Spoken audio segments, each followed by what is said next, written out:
e as mulheres. Só as crianças ficam de fora. Já este vídeo mostra pastores da Virgínia Ocidental que saem para capturar cobras antes dos cultos. As cascavéis são comuns em regiões mais secas, rochosas e com clima mais quente, como a Virgínia Ocidental. A lei brasileira proíbe serpentes em ambientes domésticos. O professor Del Nero estuda cobras há mais de 20 anos e tem autorização do IBAMA para isso.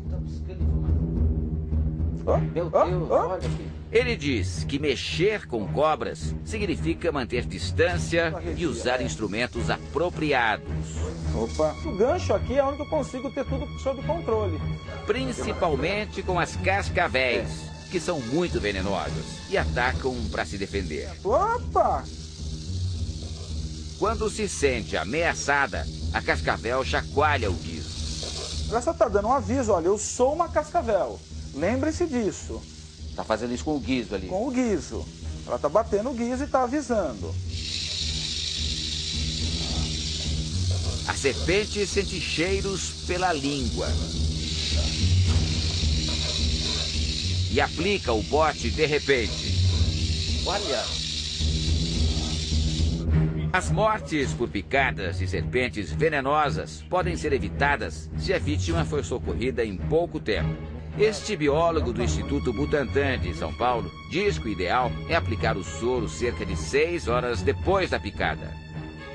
Nesse tempo, o soro faz efeito rapidamente. Após esse período, o veneno está agindo e pode levar a pessoa a ter complicações cada vez mais sérias. O biólogo alerta. A mão, a gente só coloca no animal quando há necessidade, e é uma necessidade estrita. Por quê? Porque a cobra venenosa, ela pica. Ela tem veneno, ela é muito ágil. Então, se eu abrir uma caixa e colocar a mão, eu vou ser picado. Apesar do risco, as cascavéis são usadas em cerimônias evangélicas desde 1708. Uma tradição que se mantém no interior dos Estados Unidos. A polêmica tradição religiosa nasceu em montanhas cheias de cobras venenosas. O costume começou há cerca de 300 anos. Para os adeptos da prática, a existência dessas serpentes não é coincidência. É antes um sinal de Deus. O pastor George Hensley popularizou a dança com serpentes a partir de 1910, quando segurou uma cascavel com as mãos enquanto pensava no texto da Bíblia.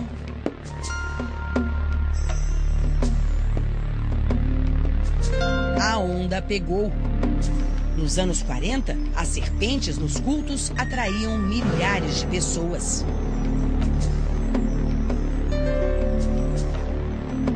Em 1955, num culto improvisado em um celeiro, o pastor George acabou picado por uma grande cascavel e morreu no dia seguinte.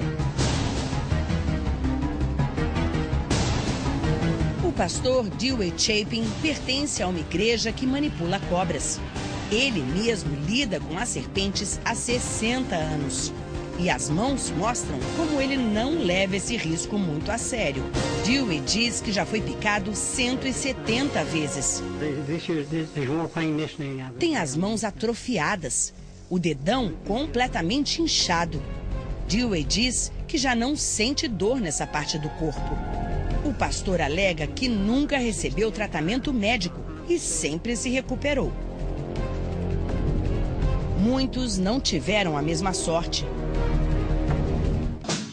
Na década de 1940, houve um surto de mortes por envenenamento com cobras no estado americano do Tennessee. Para proteger a população, a dança com as serpentes foi proibida. Todos os estados americanos seguiram o exemplo. O único em que isso não aconteceu é a Virgínia Ocidental, o estado do pastor Wolford, morto 15 dias atrás.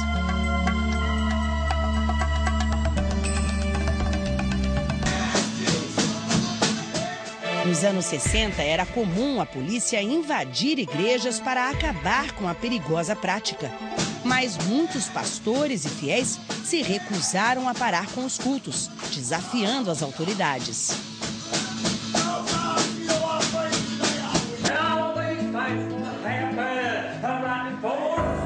Hoje, o número de quem mexe e dança com cobras diminuiu, mas as autoridades acreditam que 2.000 pessoas ainda participam de cultos assim no interior dos Estados Unidos. Não é a primeira vez que os rituais de algumas igrejas evangélicas causam polêmica. Em novembro do ano passado, o Domingo Espetacular denunciou a fanerose, uma prática controversa chamada de cair no espírito e conhecida como caicai. Pessoas aparentemente em transe que, pela fé, vão ao chão. Homens e mulheres derrubados em nome de uma doutrina. Muitos rodopiam por horas seguidas enquanto oram e cantam preces religiosas. Exatamente o mesmo ritual dos pastores e fiéis que utilizam as cobras venenosas. Teólogos afirmam que não há nada na fé cristã que fundamente o cair no espírito. Que não existe nenhum texto normativo para o caicai. Não tem nenhum texto que me diga, olha, toda vez que vocês estiverem reunidos, e alguém orar, todo mundo vai cair. Não tem. Será que o mesmo não acontece com as pessoas que usam serpentes nos cultos? Ouça mais uma vez os versículos 17 e 18 do capítulo 16 do livro de Marcos. Estes sinais hão de acompanhar aqueles que creem. Em meu nome expelirão demônios, falarão novas línguas, pegarão em serpentes, e se alguma coisa mortífera beberem, não lhes fará mal. Se puserem as mãos sobre os enfermos, eles ficarão curados. Será possível o Evangelho expor esses fiéis ao risco de morte? Para o teólogo, a tradição do culto com serpentes adota uma leitura distorcida da Bíblia. Eu não posso construir uma doutrina em cima de um único texto, de um único versículo. Se há apenas uma citação na Bíblia, você não pode usar isso. Eu não posso construir doutrina em cima dele. Os pastores de Virgínia Ocidental levam ao pé da letra o trecho que fala em pegar em serpentes. Repare, ele aproxima a serpente da testa, não demonstra medo e repete o gesto. Não se tem registro de nada semelhante, ou como o pastor Max estava fazendo, por exemplo. Não se tem registro nas escrituras. Pegarão em serpente. Não está dizendo que você está protegido contra a serpente. Claro, não está dizendo que você está protegido dele. Está dizendo que ela não vai morder, que ela não vai envenenar você. Não está dizendo isso. Ele também explica por que o pastor errou em não pedir socorro logo depois de ter sido picado. Todo este comportamento pode ser motivado pela chamada fé emotiva, quando a convicção na Bíblia não é acompanhada do aspecto racional. Se beber alguma coisa mortífera, não te fará dano algum. Pega um copinho de ácido sulfúrico. Toma. É óbvio que você vai morrer. Não tem Deus que te segure disso. Por quê? Porque ele não mandou fazer isto. Não mandou fazer isto. Mas está escrito aqui na Bíblia que se beber alguma coisa mortífera, não lhes fará mal. Esse é condicional. É condicional. Por acidente. É acidente, eventualidade. E aí não está dizendo, por exemplo, se beber alguma coisa mortífera, não vá para o médico.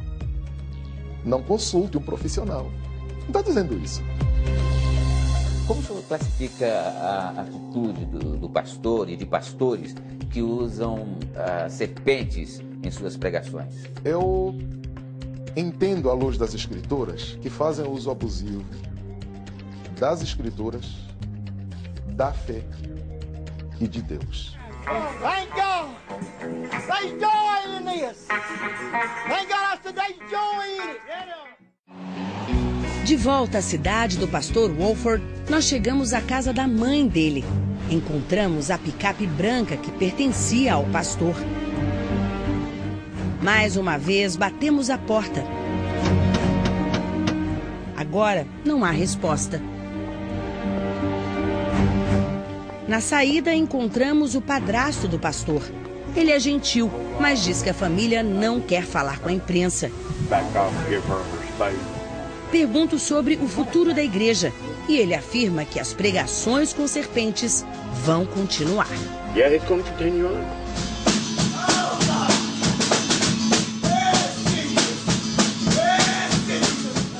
A casa onde o pastor Walford morava com a mulher e os enteados fica a poucos metros dali. Esta vizinha se diz muito brava com ele. Acha um absurdo o amigo ter morrido por se negar a procurar ajuda. Conta que o pastor era uma boa pessoa.